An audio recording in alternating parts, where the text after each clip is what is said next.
Thanks to HD, 4K, and the ability to go frame by frame in our favorite Disney and Pixar scenes, movie fans have discovered hidden moments and gems the filmmakers never intended the regular audience to notice. How curious are the Pixar cars? What copyrights was Disney stealing before they owned them? And how did Disney hint at the demise of some of our most beloved characters? We're going way beyond just some Pizza Planet trucks here. Get ready to pause, rewind, and discover some of the craziest paused moments from the Disney and Pixar archives. Get your popsicles!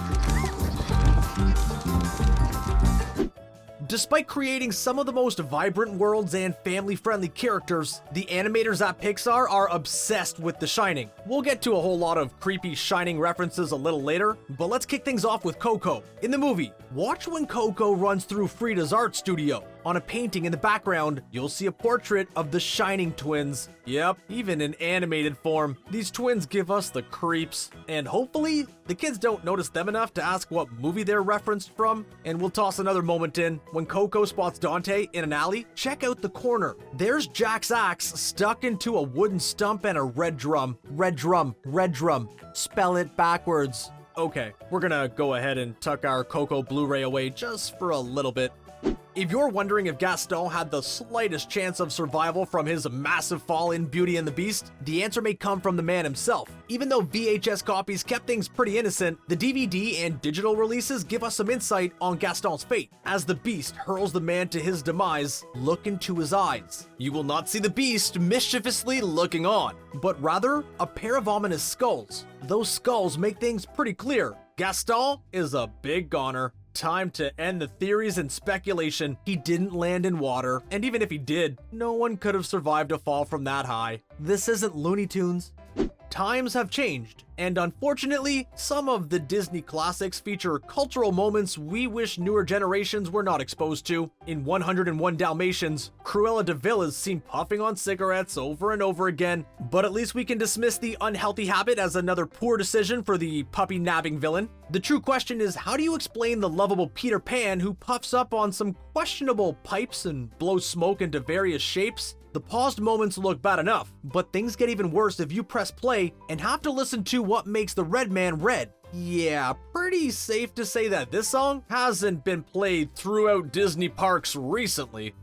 When humans cease to exist, the cars come to life, and man, are they into some pretty adult stuff. Not only do we see Lightning McQueen get flashed by some of his biggest fans early in the film, but there's another blink and you'll miss it moment the animators snuck in. As we go through some of the highway shots, the cars pass by a truck stop. If you look beyond the billboard, you will see the name of the area as the Top Down Truck Stop. When the cars start taking their own tops down, you'd get some pretty revealing interiors.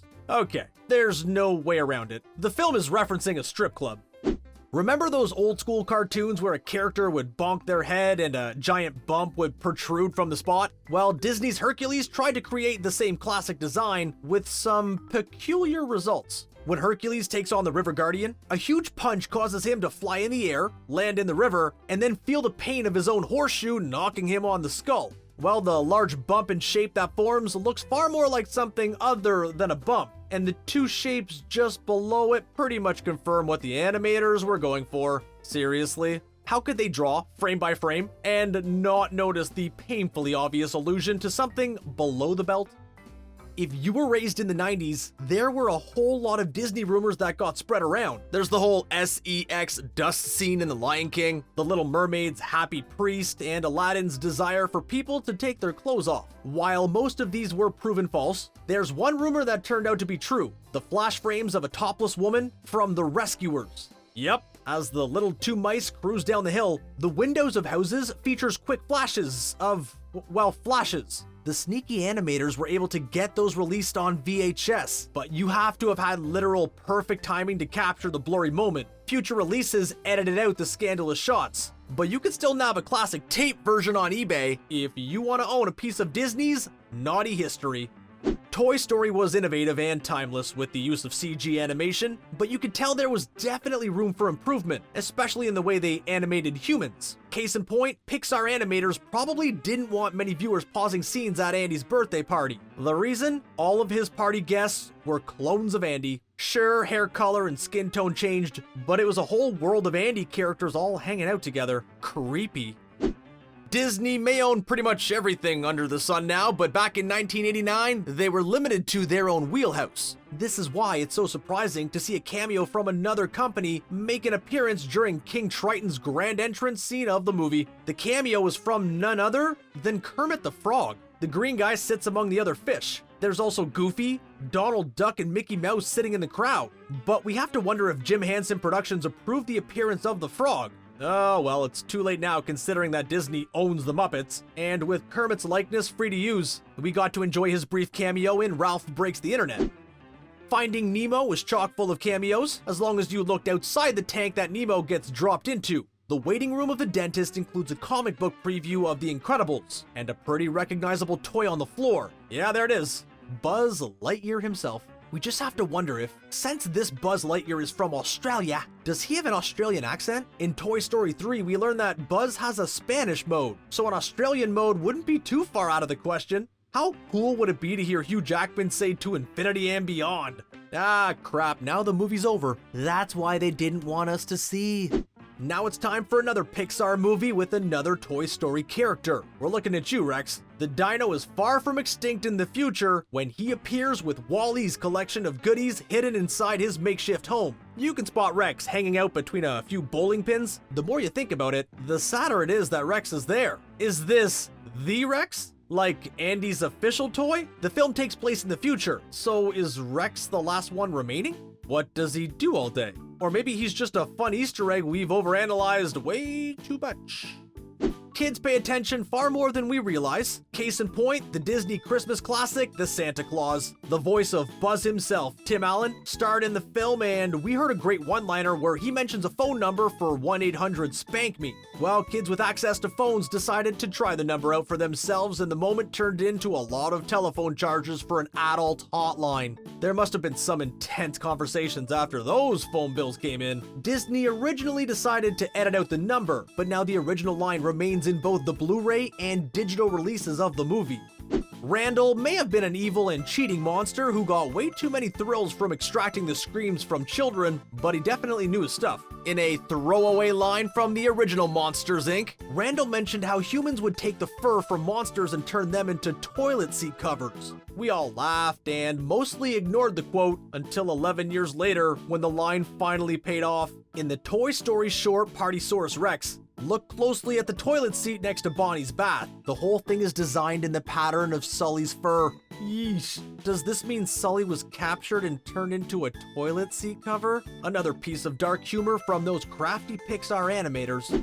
When Belle was forced to stay at the Beast Mansion, she was able to explore everywhere but the West Wing. Well, naturally, she found her way over to the area, and what we saw wasn't pretty. At first glance, everything seems like a big mess, but if you look closer and freeze frame a few moments, you will spot broken furniture, destroyed frames, and clawed up pieces of wood.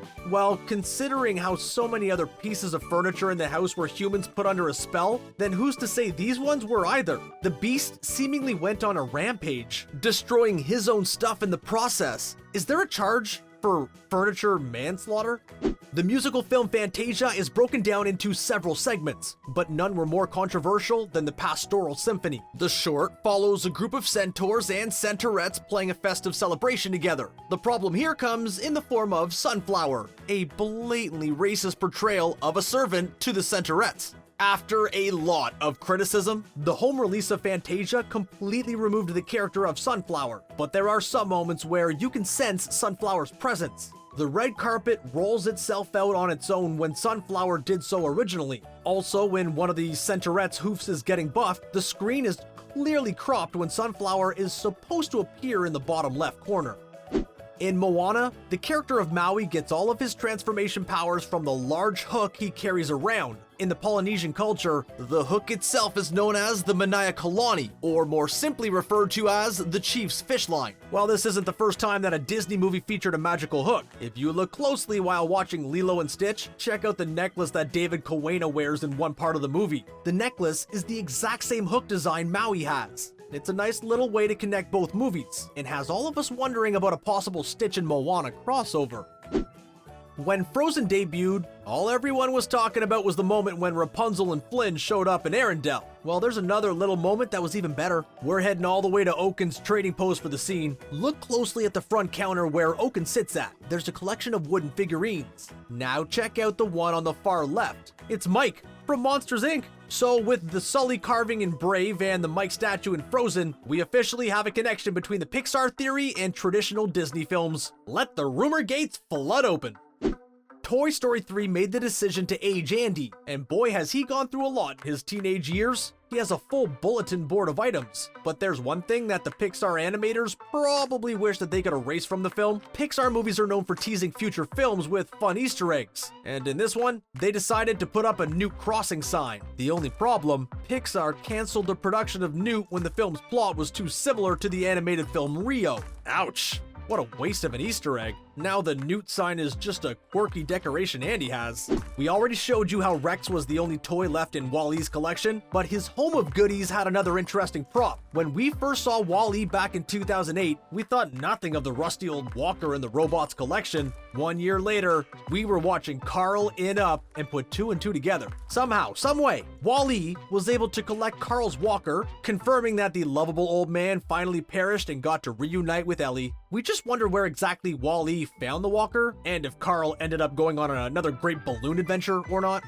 Disney may dominate the box office, but they are also looking to fill their theme parks. So why not toss in a little cross-promotion every now and then? In Hercules, they had that chance during the song I Won't Say I'm in Love. The muses transform, sing along, and provide a whole lot of visual entertainment for the story of Hercules. At one point during the song, the muses line up, so we just see sculpts of their heads. Do they look familiar? Well, they are posed almost exactly like the grim grinning ghosts from Disney's Haunted Mansion ride. The moment is a great dedication to the singing ghosts. It's about time we get a Haunted Mansion movie. Oh yeah, there is one. Well, then it's about time that we get an interesting reboot.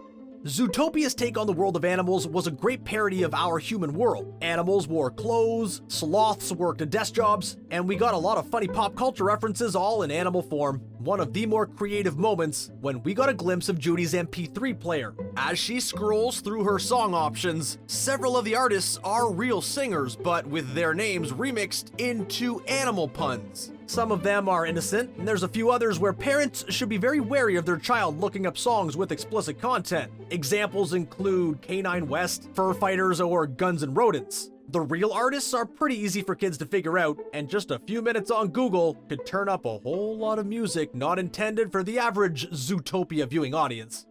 The live-action Jungle Book movie had the chance to fill the voice roles of the animals with a lot of famous actors. Bill Murray played Baloo, Lupita Nyong'o voiced Raksha, and Christopher Walken lended his iconic vocals to King Louie. Walken not only voiced King Louie, but director Jon Favreau took a chance to highlight one of Walken's greatest acting moments when he hosted Saturday Night Live. His infamous cowbell sketch has followed him for years as he uttered the line, "We need more cowbell," over and over again. Well, when Mowgli enters Louie's home, he finds a cowbell among his collection of items. There's a fun little moment for the adults watching. One of the weirdest moments in Frozen has to be when the Duke of Wesselton decides to dance with Anna. The dance moves that he pulls out is a bizarre combination of wacky hands and head motions. If the dance looks familiar, then you can call yourself a proud fan of the sitcom Arrested Development. The dance was taken from the show's chicken dance, move for move. And that's the whole point of the joke. Their dance looks nothing like a chicken. Sadly, this is one of the only Arrested Development Easter eggs Disney has graced us with, but Tony Hale does provide the voice of Forky, so there's always that to look forward to. Ever hear the myth about the lemmings, who are so dumb that they'll follow each other anywhere, including right over a cliff? While in Zootopia, the cliche is taken head on when the lemmings exit the bank and Nick is able to sell them all ice cream bars, one right after another. Turns out the whole myth was invented by Disney themselves. Back in 1958, Disney released the documentary White Wilderness, and a huge portion featured a group of lemmings jumping off a cliff and eventually drowning. Well, the sad part is that Disney staged the whole thing. The lemmings were essentially forced off the cliff, and the crafty editing made the whole thing seem like there were a lot more lemmings making the big leap. And now Zootopia has expanded on the urban legend, keeping it alive for a whole new generation. There you go. What a collection of moments. Anything that we missed? Which ones were you surprised to see? Do you love hunting down Easter eggs? Well, let us know in the comments. Thanks for watching, and don't forget to subscribe to ScreenRant for more great Disney content.